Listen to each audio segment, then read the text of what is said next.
hiyo itiayo uzima, mwili haufai kitu. Maneno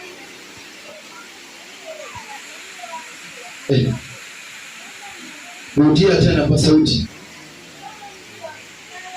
Roho ndiyo itiayo uzima, mwili haufai kitu. Nenda kwa nukta. Msemaji. Roho ndiyo itiayo uzima. Ukiumbiwa roho mpya, ukatokana na ule mwanadamu wa asili, ukatokana na yale maasili ukayaacha, ukaumbiwa roho mpya, Mungu anaanza kukuendesha kama yeye anavyotaka, kama dereva anavyoendesha gari, kama mwendesha pikipiki anavyoamua iende. Maana yake ile roho inapoingia ndani yako ndiyo inayotia uzima. Maana yake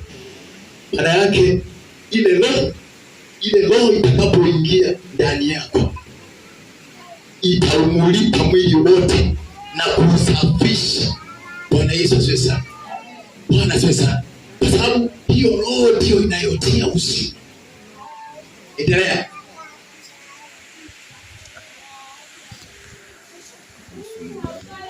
Ili haufai kitu.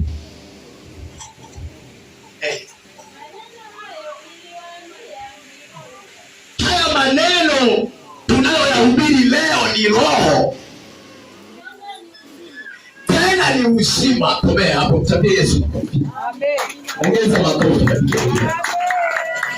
Anasema Yohana kwamba hii roho mpya anayozungumzia katika kitabu cha Ezekieli 36 kwamba nitawampa moyo mpya na roho mpya, kwamba hii roho mpya ambayo huyu mlokola atakubali ya kwamba ingie ndani yake, hii roho mpya ndiyo uzima.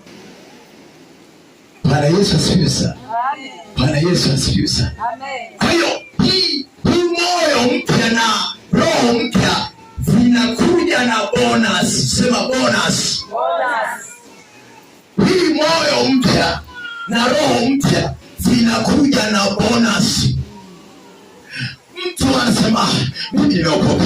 Ndio, naweza nikawa nimeokoka miaka mingi, lakini bado sijaumbiwa moyo mpya na roho mpya, na kidhibitisho chake ni kwa sababu bado ninazitegemea zile asili nilizokuwa nazitumikia awali.